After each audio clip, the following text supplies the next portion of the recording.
Voltamos do nosso rápido intervalo e estamos aqui de novo para falar sobre esporte e cultura com o nosso convidado especial, o João Batista. Vamos voltar para a pergunta? Vamos nessa. O esporte pode ser uma ferramenta para afastar as crianças e adolescentes da vulnerabilidade social? Sim, é um dos fatores principais, né? Então, hoje o esporte e a cultura, ele é um divisor de águas. Então, quando você investe em cultura, quando você investe em esporte dentro da sociedade, você vê que esse índice de vulnerabilidade social que a gente encontra nos bairros, ainda mais na periferia, entendeu? Ele é reduzido. Hoje a gente vê aí trabalho de vários organismos, várias ONGs, entendeu? Incentivando, entendeu? A cultura em bairros que tem o IDH baixo, que é o Índice de Desenvolvimento Humano. Então a gente vê que muitos municípios, quando você investe em cultura, que investe em esporte, a gente acaba mudando essa rotina social da sociedade. E você acredita que o esporte pode ser um meio de inclusão cultural ou social? Sim, o esporte ele sempre foi um meio de inclusão social e cultural. Por quê? Porque ele incentiva, entendeu? A criança está no meio da sociedade e está aprendendo algo a mais, está conhecendo a história, está produzindo história. E quando a gente fala de esporte, quando a gente vê os jovens interagindo dentro do meio ali, fazendo com que essa participação ativa nas escolinhas de futebol, nas academias de dança, no karatê e na capoeira, a gente vê que isso muda um pouco o aspecto dessa força da juventude e da infância dentro da sociedade. E que papel os pais e responsáveis têm nesse incentivo ao esporte e à cultura social? Esse é o papel fundamental, porque é em casa que a gente consegue fazer com que a coisa aconteça, né? Então, quando os pais começam a monitorar as crianças, como que está a atividade na escola, como que está o seu desenvolvimento, eu falo psicossocial porque muitas das vezes nós pais deixamos nossos filhos ali em frente às telas e o tempo da tela ele é muito rápido. Quando você vê, você já passou 1, 2, 3 horas numa tela, entendeu? Agora imagine se você revertesse esse tempo para você estar praticando um esporte ou para estar estudando algo, entendeu? Que seja benéfico para o seu futuro. Então, eu acredito que os pais, eles são sim a peça fundamental para a transformação dessa juventude no meio do esporte e da cultura, incentivando e tirando mais as telas do computador, do celular e indo para a rua brincar, aprender e conviver. E existe diferença entre o impacto do esporte coletivo e do esporte individual na formação das crianças? Sim, assim, quando a gente fala em coletivo, a gente fala num conjunto de ações que junta o governo, que junta as escolas e que junta todos nós, entendeu? Para que uma sociedade se fortaleça. Quando a gente fala no individual, a gente fala em casa, entendeu? Eu trabalhar em casa, os pais fazerem esse trabalho em casa para que a criança ela tenha esse conhecimento e essa força para estar na prática de um esporte. E como o esporte pode ensinar valores como respeito e trabalho em equipe? O esporte ele é um dos protagonistas dessa situação, né? Vou dar o exemplo do karatê. O karatê ele te ensina disciplina, te ensina o convívio social e tudo isso interfere diretamente no nosso dia a dia. Então, quando a gente está no esporte, que a gente compreende que a disciplina, entendeu? Que o nosso conceito de casa, né? De obediência, de fazer as coisas realmente bem feitas, isso acaba validando muito essa situação. Então, o esporte é um dos aspectos que mais incentiva isso, porque você precisa de disciplina para chegar onde você quer hoje. E o que você diria para as crianças que ainda não encontraram um esporte com o qual se identifiquem? Entrem em todas as modalidades, seja na música, seja no futebol, seja no vôlei, seja na capoeira, seja no karatê, entendeu? Mas você vai encontrar aquilo que faz a ligação.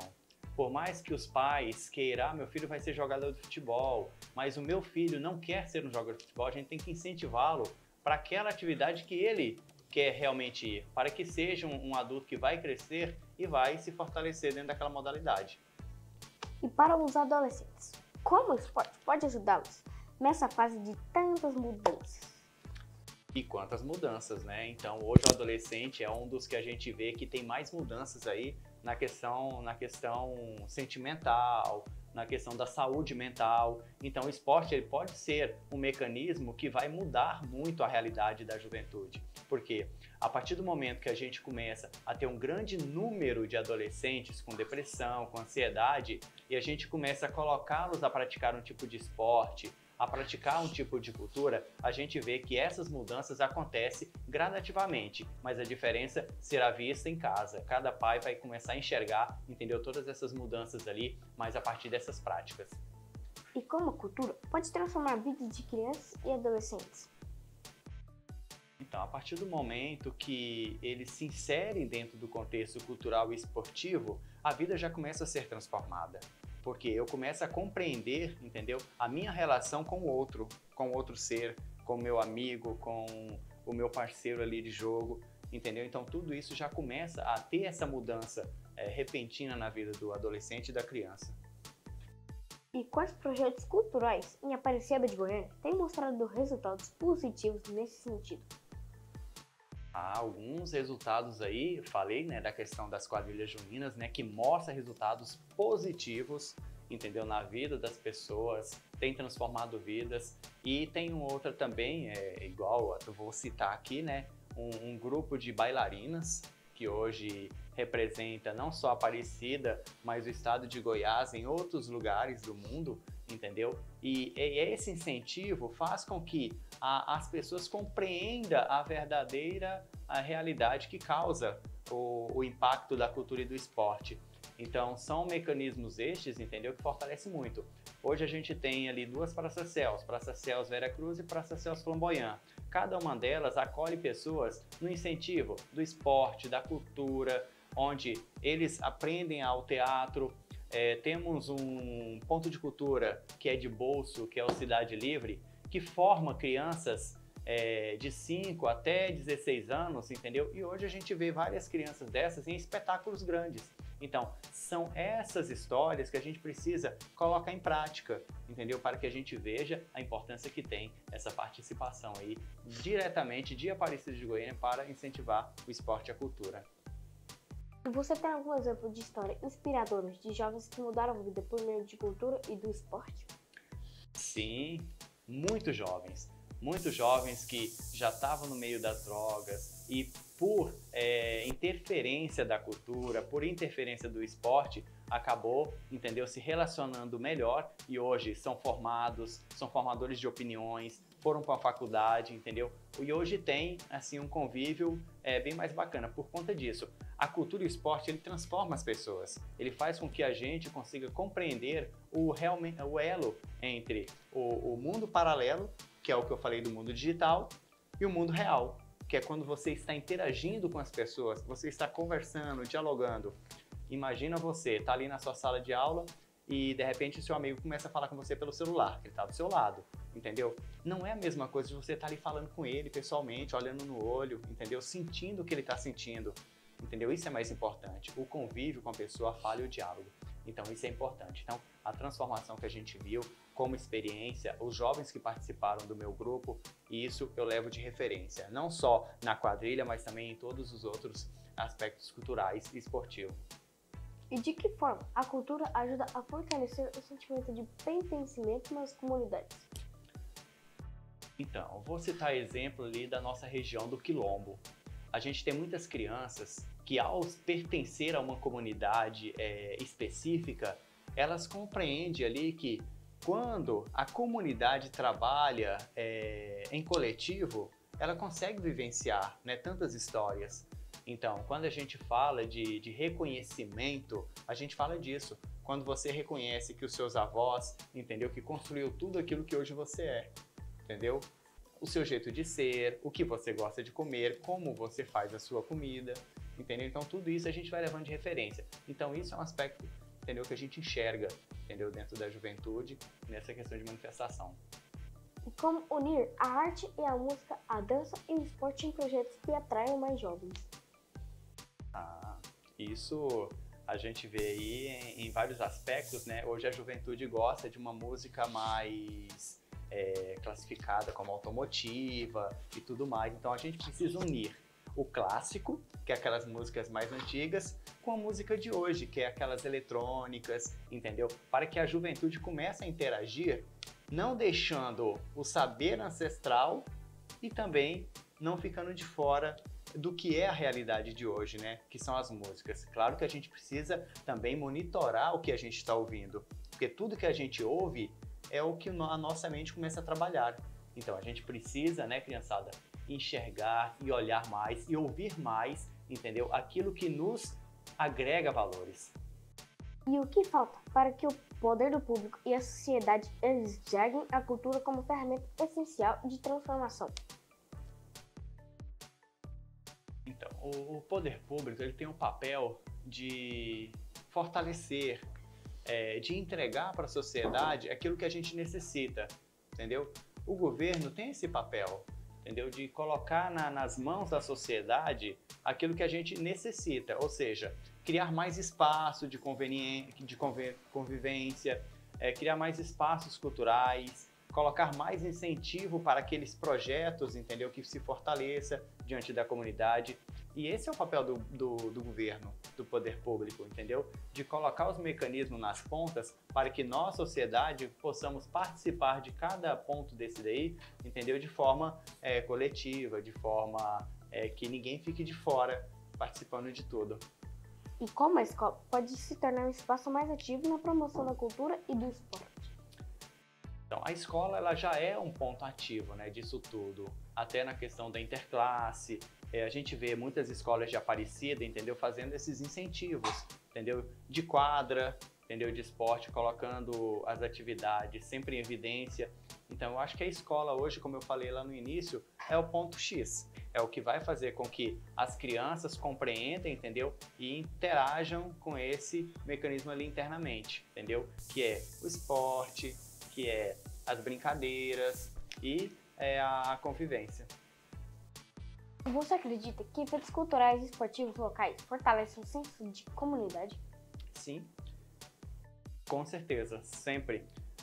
Tanto é que é a partir desses encontros culturais locais que a gente consegue compreender a história da cidade, que a gente consegue compreender, entendeu, as nossas raízes da cidade. A cultura e o esporte podem caminhar juntos na formação de futuros líderes sociais? Sim. Quando a gente fala em líderes sociais, a gente fala um exemplo. Você, que hoje é repórter aqui, mas tem uma vivência, né, dentro do vôlei, dentro do futebol, você compreende, então a gente consegue fazer essa transformação. Porque você é uma pessoa que entrega, entendeu, o resultado lá na ponta. Você é uma criança, entendeu, que consegue, dentro da sua sala de aula ali, interagir com as pessoas e mostrar uma realidade que muitos lá não têm, entendeu? De estar aqui levando a informação para as pessoas daquilo que é necessário. Então, a minha resposta é sim. E como incentivar as novas gerações a enxergarem o esporte como um bom cultural e não apenas como uma competição? Então, quando a gente enxerga a cultura e o esporte como um bem cultural, ou seja, um bem ativo ali que a sociedade consegue palpar, consegue participar, isso faz com que a gente compreenda que realmente o serviço público está sendo entregue. Porque você precisa ter algo para acolher, para receber. Então, hoje, a juventude, dentro da escola, ela precisa entender que a gestão precisa entregar para a escola aquilo que o aluno vai receber para poder diversificar, de transformar ali dentro numa realidade que ele vive ali naquela região. E como é a sua rotina de trabalho como diretor cultural? Então, a minha rotina começa na parte documental. Então, a gente inicia um processo, existe uma demanda da sociedade, vamos dizer, vai ter o Dia das Crianças, como aconteceu no domingo passado. Então, o meu papel ali é iniciar o processo documental até chegar na entrega final para a sociedade. Ou seja, eu abrir um processo ali, entendeu, de chamamento público para que uma entidade cuide de todo aquele programa, de todo aquele evento, entendeu? Até chegar no momento em que a entidade vai lá e entrega todo aquele objetivo para a sociedade. Quando as crianças participam do Dia das Crianças ali, recebe todo aquele arcabouço de eventos, né? E eu finalizo, entendeu? O processo entregando para os órgãos de controle externo que a gente executou, que a gente entregou e que a sociedade participou efetivamente da ação. E quais são as principais demandas que você enfrenta no dia a dia? Então, a principal demanda é na área do fomento à cultura. Quando a gente fala na área do fomento, quando a gente fala na área de investir em equipamentos públicos que já existem, mas igual aqui a gente tem a TV, então a gente precisa investir mais para que essa TV ela chegue a mais pessoas. E assim também aos shows, eventos, entendeu? Que a Aparecida faz. A gente produz encontros, festivais, e tudo isso envolve muito da gente ali, técnicos, para poder fazer com que isso chegue na sociedade. A entrega hoje é o principal fator que a gente tem de levar a informação para a sociedade. Tá bom, mas agora a gente vai para um rápido intervalo e fique ligadinhos que eu tô voltando de novo, hein?